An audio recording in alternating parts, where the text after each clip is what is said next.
This is all Viviana Pereira has left of her father. Memories, a few letters and photos. This is the last photo that was taken of him. I think it was the day before. It's also the photo they used for the search.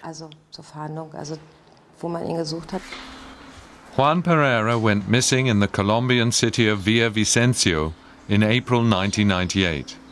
A few months earlier, Viviana had seen her father for the last time. Their meeting in Berlin is burned into her memory. Christmas of 1997 was the last time I saw him. It was after New Year when we took him to the airport. It was a really strange goodbye. It was like it was the last time we were going to see each other. I'll remember that forever because he kept turning around in passport control. He kept turning back and crying, and then he said his goodbye. It was very strange, and I thought, we'll see each other again soon, in a few months. Das war eine ganz komische Verabschiedung und ich habe gedacht, ne Mensch, wir sehen uns doch bald wieder, wir sehen uns in ein paar Monaten. Viviana wanted to visit him in Colombia, where he worked as a building surveyor for his brother's company. His children had stayed in Berlin because Colombia was too dangerous. Finally, they planned a trip to the country, but for weeks they couldn't reach Juan, only his girlfriend. Then she told me over the phone that either something terrible had happened or that he had gone. I can't remember the exact words. In any case, I was shocked and asked what had happened. She said she couldn't talk on the phone and hung up. I went crazy. I just asked if he was dead. She said no, not that. Juan Pereira went missing on the way to work. He was presumed kidnapped by the left-wing rebel group FARC, according to the missing persons report. I called the Foreign Office in Bonn. There was a whole department for abductions in South America. I asked what I could do. The man just said my father was and always had been a Colombian citizen, that he'd never gained German citizenship. I told him I was German. I asked whether he could help me. But she was forced to try and find her father on her own. She even dealt with the kidnappers. An attempt at paying the ransom failed. FARC isn't the only group to use kidnapping to fund their operations.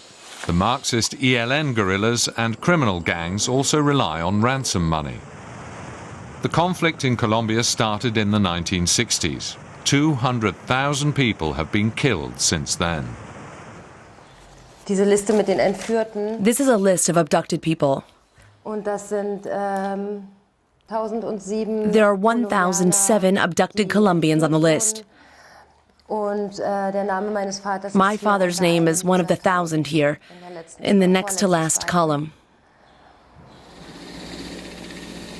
Those 1,007 people were kidnapped in just 1 year. The most famous victim of the FARC rebels was the Colombian politician Ingrid Betancourt. She was abducted in 2002 and held captive in the jungle for years. In 2008, she was finally freed after a rescue operation along with 14 other hostages. At that moment, Viviana's hopes were raised. Could he be one of them? Could he be free? I stood in Tegel Airport in Berlin staring at the screen and I broke into tears.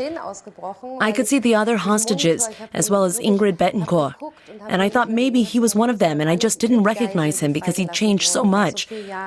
Or he'd grown a beard or lost weight or something.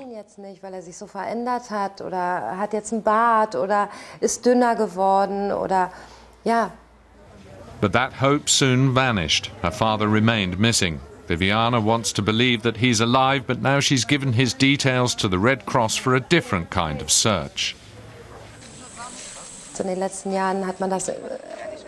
In recent years in Colombia, they've taken on the task of digging up mass graves and identifying the bodies. So I said if they can at least find him in one of them, even though it sounds terrible, at least we would have some closure.